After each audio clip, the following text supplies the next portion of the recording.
Dino Quentin, on est à Pyromax. Vous êtes propriétaire, mais avant ça, comme on parlait avant l'entrevue, là, vous avez été à CJSR.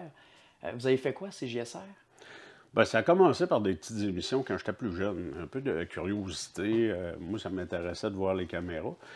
Puis j'avais la chance de rester à côté des studios dans ce temps-là. Étant plus jeune, vers l'âge de 10-11 ans, on était voisins des studios dans le temps que c'était à côté du bureau de poste. Mon père avait le salon funéraire. Fait que c'était à côté. Fait que par curiosité, j'allais voir un peu comment ça se passait. C'était en noir et blanc dans ce temps-là. Là. C'était pas le gros luxe. Là. C'était vraiment deux petites caméras de base puis du monde qui jase en avant.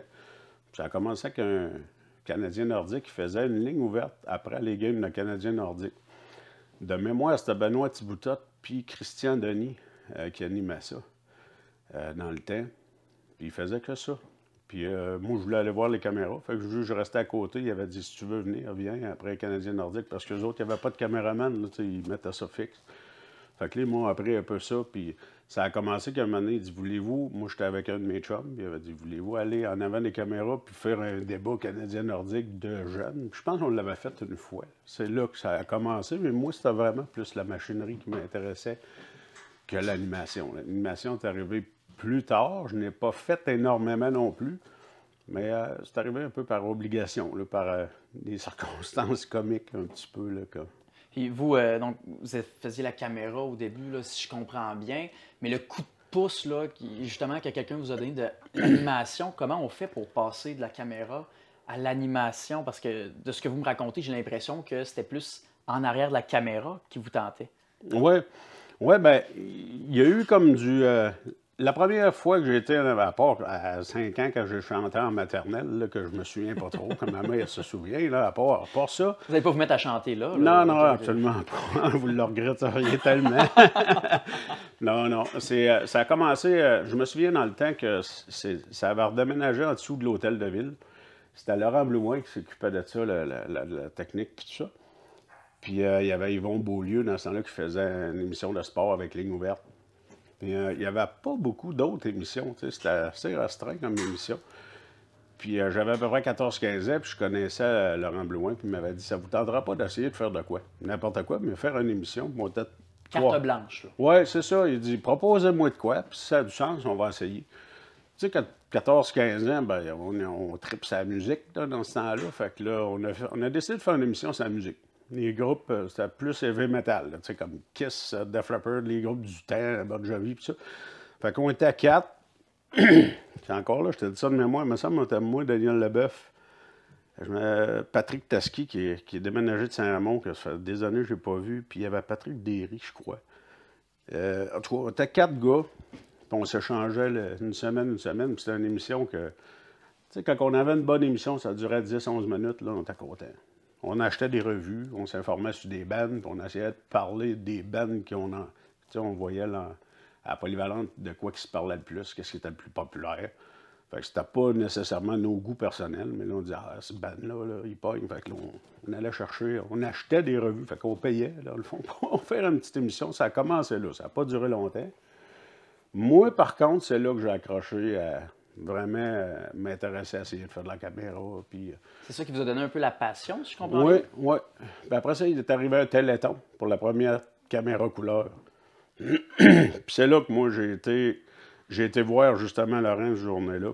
Puis là, il dit, t'as-tu de quoi faire aujourd'hui? Non, mais il dit, ah ouais, go, tu vas faire de la caméra. Il vous a pitché comme ça. Ah oui, là, il dit, viens-t'en ici, tu vas faire ça. Va-t'en là-bas, sa caméra m'a dit quoi faire. Puis on n'avait pas d'intercom, là, fait que des fois, il me criait à l'autre bout, ah, ben ça de même, ben ça de même. Puis tu sais, c'était vraiment... Puis il y avait beaucoup de monde. Tu sais, Téléthon, dans ce temps-là, le bénévolat était fort.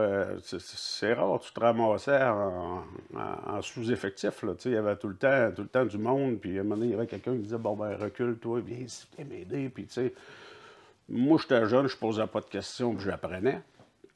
Puis je me souviens, la première fois, j'avais été, je pense, justement, on avait fait l'émission à Yvon Beaulieu, puis là, j'avais joué avec la caméra couleur. Là, pour moi, tu cries pas ça, mais j'étais comme super fier de pouvoir toucher à ce machine-là. Ben, avec raison. Puis c'est ça, ça a commencé là. Et vous avez fait aussi, je crois, le Père Noël.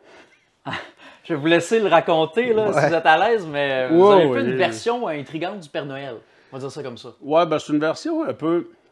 Écoute, moi et Marc-André Pelletier, dans ce temps-là, c'est un monsieur sévère, c'est un monsieur qui est à son affaire, puis super bon monsieur. Moi, je sais pas, j'ai rien à dire de travers contre lui, mais c'était les hommes de ce temps-là, l'autorité, puis tu sais, faut que tu sois droite, puis tu sais, dans ce temps-là, sacrer à TV, on ne pensait pas. Maintenant, c'est rendu, tu trouves n'importe quel mode de TV, ça peut sacrer, puis c'est drôle, puis le monde s'en fout, mais dans ce temps-là, c'était un autre. Puis moi, j'étais un peu je vais pousser jusqu'à ce que ça passe plus. Tu sais, j'essayais d'aller chercher limite à Marc-André. Vous étiez le rebelle de la place, là. Ouais, un peu. Un peu, tu sais, quand il disait, ouais, ça, je pense qu'on fera pas ça. OK, mais si on fait ça en même temps, ça risque de passer. Mais ça passait pas tout le temps. Des fois, j'avais des conversations solides avec le boss, mais tu sais, c'est pas moi. Je me défendais pas parce que je savais là, que j'avais poussé à la limite. Mais c'est ça, le Père Noël a découlé un peu de ça. Puis je m'en souviendrai tout le temps, ça avait retardé. Tu sais, on avait été pour aller faire une messe de minuit. Puis là, je te le dis sous toute réserve, mais je crois que c'est Martin Maras qui est caméraman de TVA maintenant, qui était là pour comme sa première fois en plus. Puis il y avait une petite cabane en avant de Noël, en avant de l'église. On avait été attendre là-dedans, mais il n'y a pas de chauffage, il n'y a rien. Il fait comme moins 30, là. Fait qu'il faisait froid en tabarouette. Puis Gaétan me disait, ça va pas long, à peu près 10 minutes. Il dit, pour moi, on a encore 10 minutes. Puis là, on a encore... Ça s'accumule rapidement, les 10 minutes. Hein? Oh, oui, puis surtout à moins 30. Fait que, à un moment donné, tant qu'à être gelé, moi, je voulais rien qu'interviewer le monde, déguisé en Père Noël, voir qu'est-ce que vous allez faire après la messe de minuit. À un moment donné, j'ai dit à Martin, tant qu'à geler, j'avais enlevé le bas.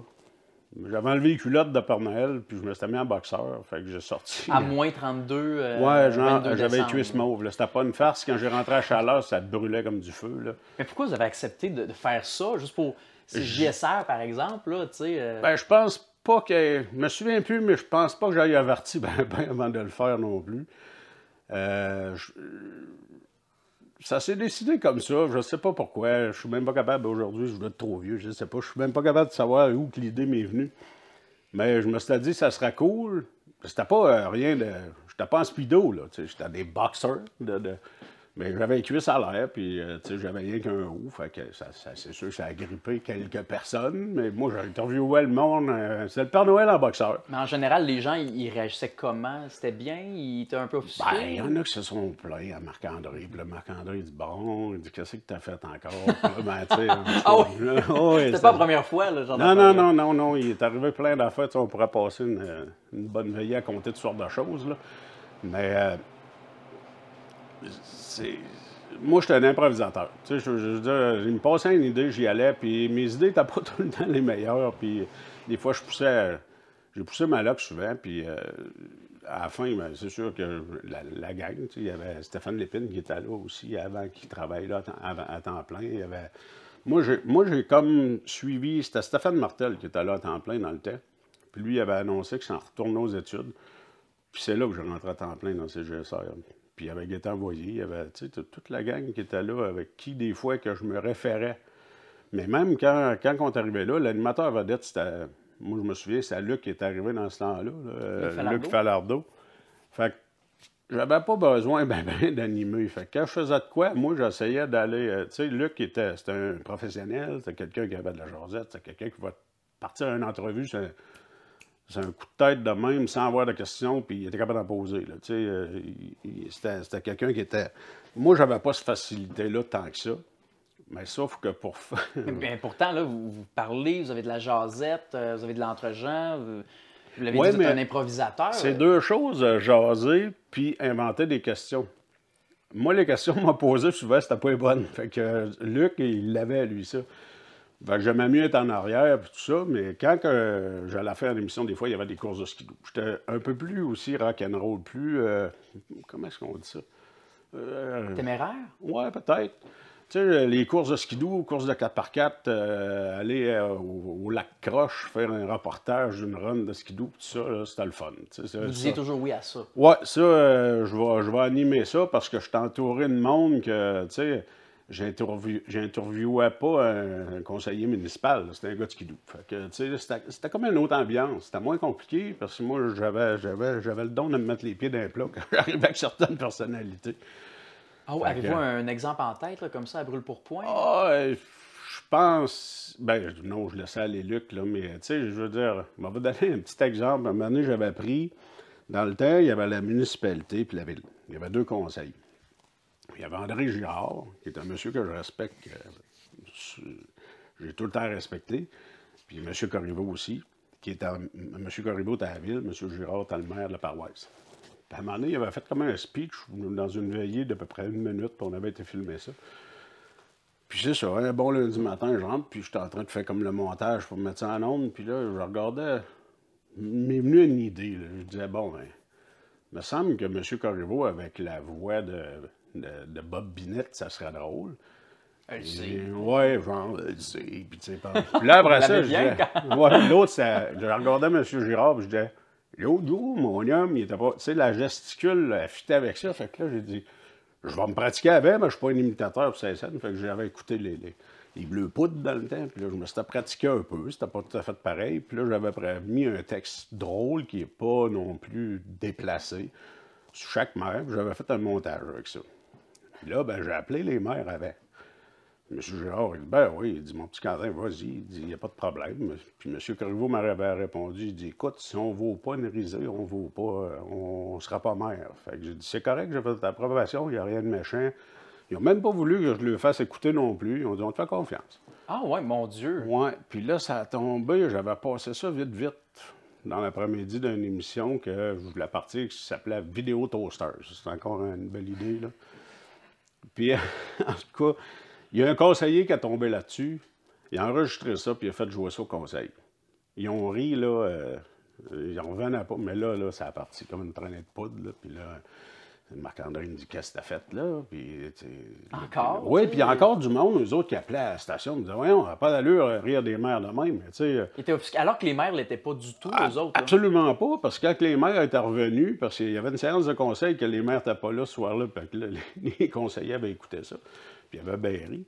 Puis après ça, ils ont dit, t'avais-tu vu ça qui ont fait ça? Il dit, oh oui, il nous a appelés. Puis tu sais, il n'y a pas eu de friction du tout du côté des maires, puis ça, au contraire, c'était bien. Mais il y a du monde. Tu sais, dans le temps, à cette heure, tu vas voir à la TV, il y a toujours des petits écriteaux en bas là, qui avertissent qu'il n'y a pas, je sais pas, ton animal ne sera pas blessé ou peu importe. Oh, oui. Il y a des avertissements. On est plus frileux. Oui, absolument, avec tout. Mais dans ce temps-là, il n'y avait rien de ça. Fait que moi, je n'ai pas dit les maires étaient consentants, blablabla. Fait que c'est certain. Ils pensaient que les maires se faisaient piéger contre leur grille, puis qu'ils n'avaient pas aimé ça, probablement. Oui, qu'on faisait.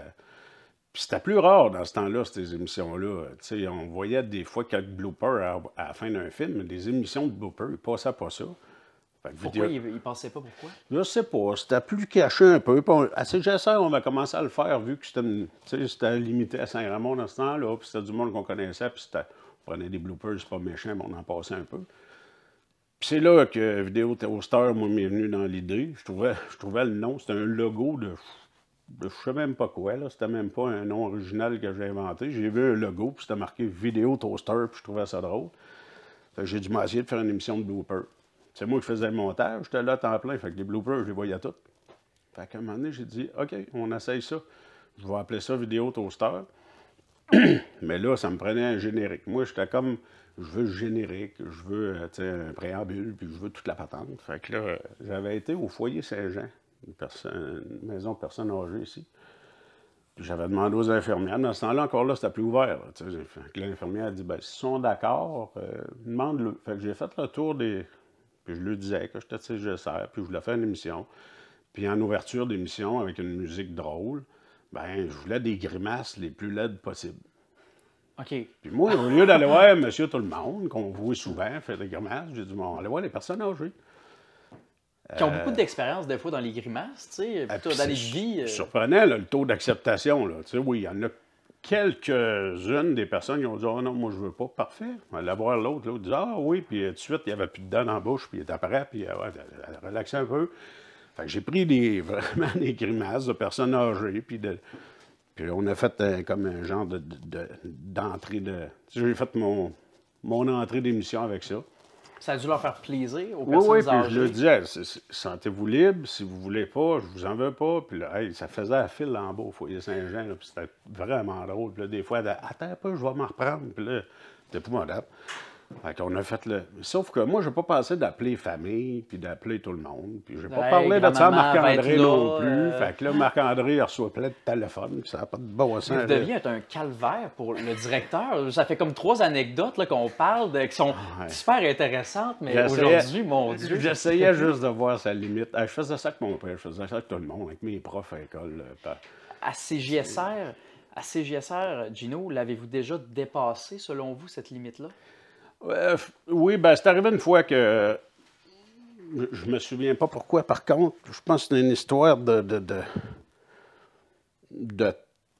texte inapproprié ou je sais pas trop. On avait voulu faire de quoi de drôle, puis Marc-André m'avait appelé, il dit là, tu pousses ta lotte. Fait que j'avais dit OK, c'est correct. Probablement raison. Mais puis on avait fait une émission de Noël, puis à un moment donné, je voulais faire des sketchs, puis là, je me dis OK, il veut pas que je saque à la TV, faut pas que je parle de rien de sexuel ou de. C'est parce que dans ce temps-là, la moyenne d'âge qui écoutait à CGSR était assez haute. Là. Fait que Des gens qui faisaient des grimaces aussi. Oui, mais c'était plus religieux, c'était plus ci, c'était plus ça. Fait que fallait faire attention. Ce que moi, j'avais de la misère avec la barrière de faire attention un peu. Puis à un moment donné, je me souviens, c'était Elvis Gratton qui avait sorti en film. Puis là, on voulait faire... puis on était au couvent, là, dans le corridor de... Le corridor de CGSR, tu rentrais, tu avais un long corridor, tu avais les studios au fond, la salle de montage, puis la secrétaire. Puis quand j'avais vu ça, j'avais dit, hey, on dirait le corridor d'Elvis Gratton, quand il était à l'hôpital, qui était avec sa jaquette, les fesses à l'air, puis qui s'en va dans le corridor. Là. Puis là, il m'est venu une idée de faire. Fait que je me suis acheté de la perruque. Ma soeur est médecin, j'avais pris une jaquette. Sauf que quand ça sacrait, j'imitais Elvis Gratton à la TV, puis quand il arrivait l'histoire de sac, ou de quoi que ce soit, je mettais le vrai film.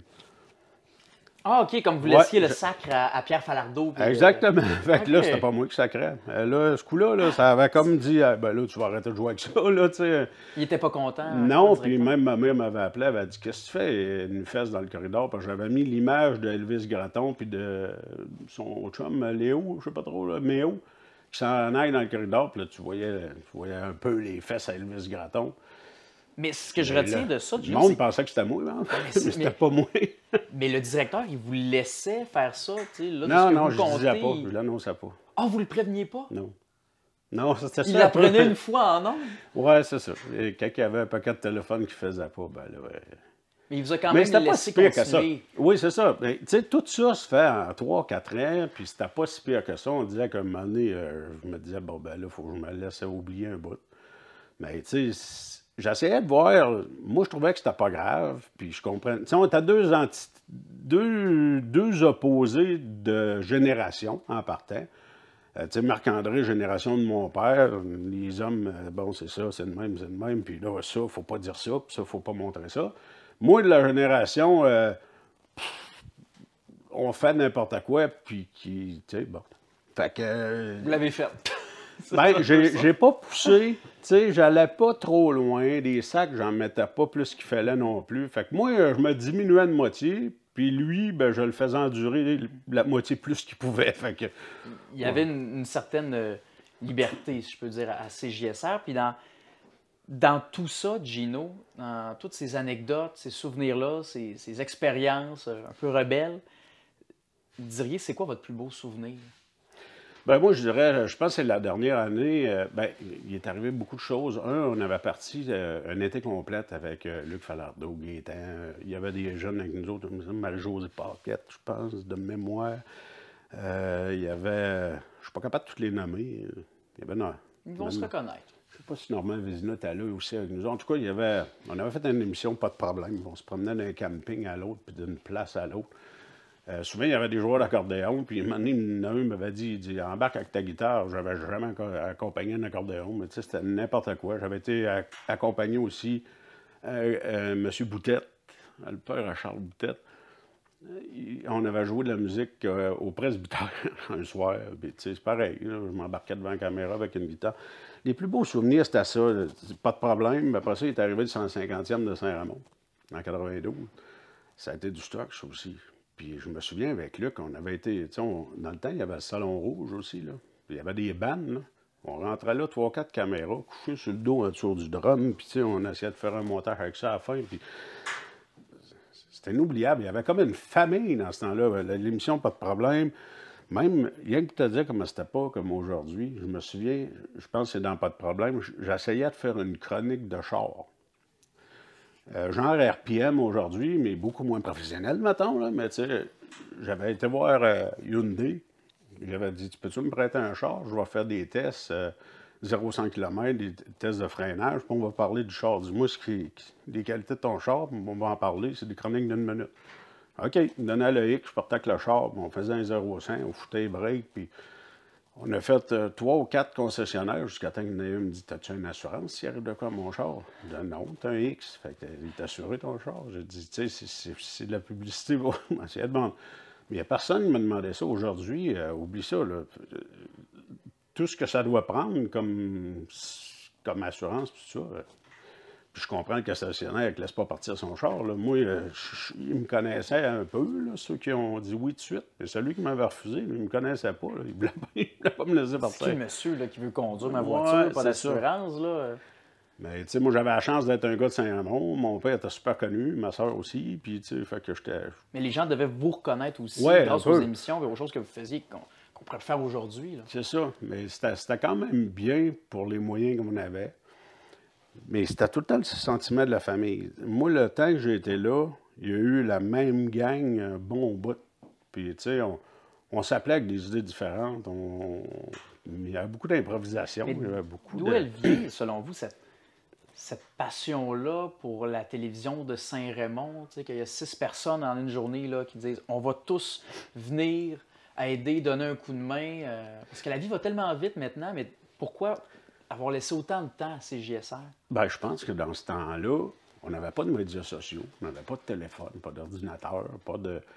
Bien, il y avait des Commodore 64, là, mais c'est pas tout le monde qui pouvait avoir ça. Mais tu sais, je veux dire, moi, j'ai 2 jumelles de 14 ans, là, puis quand même, je lui demanderais, viens-tu avec moi, on va aller à CGSR essayer ça. Tu vas en avoir un sur 10 qui va peut-être te dire oui, parce que ça a même affaire pour les feux, là, tu sais, il n'y a plus d'intérêt. Avant ça, je refusais du monde, j'avais trop de monde qui voulait faire des feux. On mettre trop d'artificiers pour le nombre de feux, parce que le monde était curieux. Puis il était là, hey, j'aimerais ça aller voir ça, comment vous faites ça, j'aimerais ça triper, puis j'aimerais ça en faire, mais j'ai une job, fait que je peux pas faire ça à temps plein. J'ai pas besoin à temps plein. C'est par show, par événement. Maintenant, trouver un artificier, là, il rouvre YouTube, puis ils voient tout comment ça se fait. Fait qu'ils n'ont pas la curiosité d'y aller, de l'essayer. Ils n'ont pas. Et qu'est-ce que CJSR, là? Parce que vous avez été là quand même plusieurs années. Qu'est-ce que CJSR vous a appris là maintenant avec du recul? Moi, je dirais que la CJSR m'a amené à suivre mes passions. À ne pas me fier à ce que Monsieur Tout-le-Monde dit, puis à pas me fier à ce que la vie nous oblige à faire. Tu sais, moi, peut-être pour ça que je suis à mon compte aujourd'hui, je pense. Tu sais, parce que quand je suis parti de CGSR, je venais d'acheter un dépanneur, puis là, je me suis... Tu sais, un dépanneur, c'est rough, mais ça reste que c'est là que les feux ont commencé, tu sais. La journée que quelqu'un m'a demandé qu'est-ce que ça fait, ça, j'avais aucune idée. J'ai décidé, bien, grâce à CGSR, j'ai décidé de prendre une pièce de chaque feu d'artifice que je vendais dans mon dépanneur, que c'était un fournisseur d'Ardéor qui me fournissait ça. J'étais à CGSR, je les ai fait péter un par un, je les ai filmés, puis avec la table de montage, j'ai mis le nom de chaque pièce en dessous de ce qui pétait. Je les ai appris par cœur.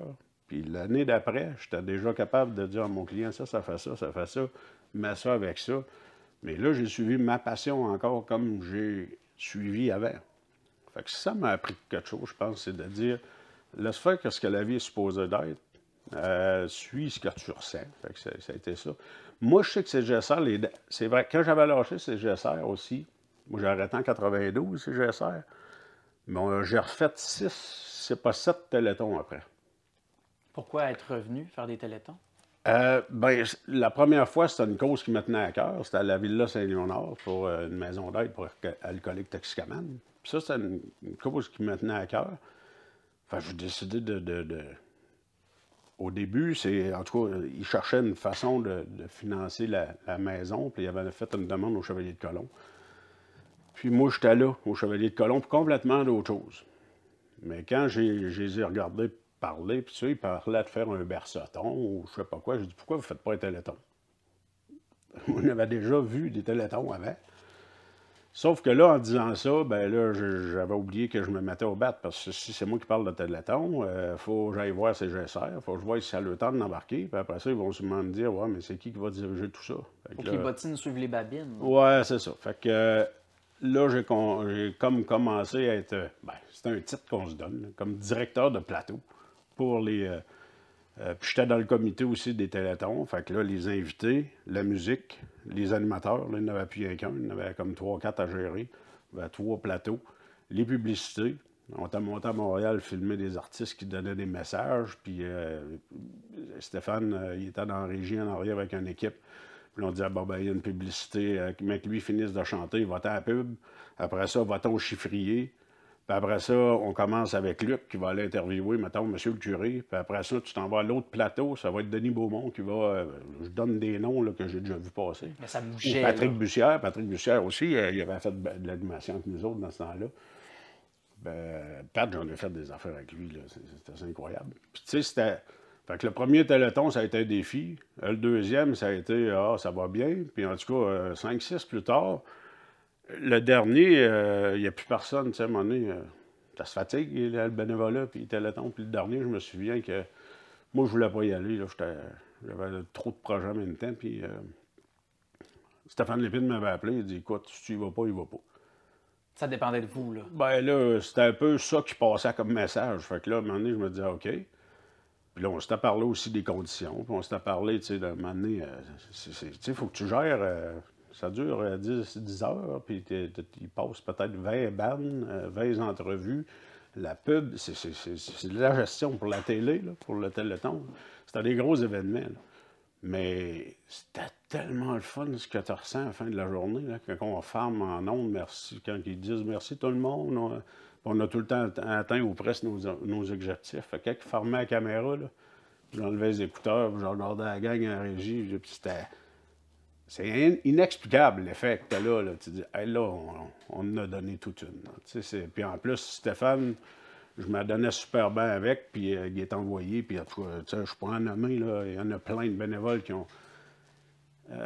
Je sais pas, on dirait que je rentrais avec mes écouteurs, je disais, hey gars, vous êtes prêts? Ils disaient, ouais, on est prêts. Bon, ben, good. Puis Luc, à l'animation, puis tout ça. Puis là, je disais, OK, j'ai des photos, j'ai retrouvé des photos de ça. Fait que là, je disais, il me semble qu'on n'avait même pas d'affaire à s'expliquer, puis tout était clair, là, tu sais, je disais, tu te sens-tu prêt? Il disait, non, pas de suite, OK, je disais, ben, tu mettras une publicité, tu sais, c'était même pas, hey, ben, fais ça, puis panique, ou le cœur nous débat, pas tout. Il y avait de l'entraide, là, dans tout ça. Ah, c'était, gars, stresse-toi pas, si Luc n'est pas capable de décoller, on va faire ça, mais Luc, il était capable de décoller, il était capable de décoller, c'était plus dur à arrêter que de décoller. Et parlant de décoller... Là, CJSR a changé de studio. Vous, qu'est-ce que vous souhaitez là, pour les années à venir pour la station? Ah, il faut que ça continue. Il faut que ça continue. Tu sais, j'aurais un message à passer aux jeunes. Il y en a qui disent « passe le message aux jeunes ». Mais moi, je dirais que les plus belles années, je n'étais pas si jeune que ça. Tu sais, au lieu d'aller prendre un café et regarder l'heure tant que ça passe, va-t'en CJSR, puis taponne un peu dans la régie, taponne aux caméras.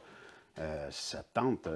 On peut prendre un café à la télé aussi, tu sais. Absolument. Mais tu sais, moi, j'aimerais ça qu'il y ait une relève parce qu'on voit que, tu sais, à un moment donné, ça devient plus difficile. Mais, tu sais, les jeunes, s'ils veulent l'essayer, tant mieux. Mais moi, je passe le message aussi à la gang de 25-45. Je sais bien qu'aujourd'hui, tu as les deux travails, beaucoup de temps, la famille, les enfants, mais c'est toute qu'une aventure. Moi, j'espère que ça va continuer des années, en tout cas. Merci, Gino Quentin. Ça fait plaisir. On va allumer des feux d'artifice. Je suis prêt. On prend lequel? Là? On va finir ça de même. Ouais, on va finir ça. Pas à l'intérieur au moins. Là. Non.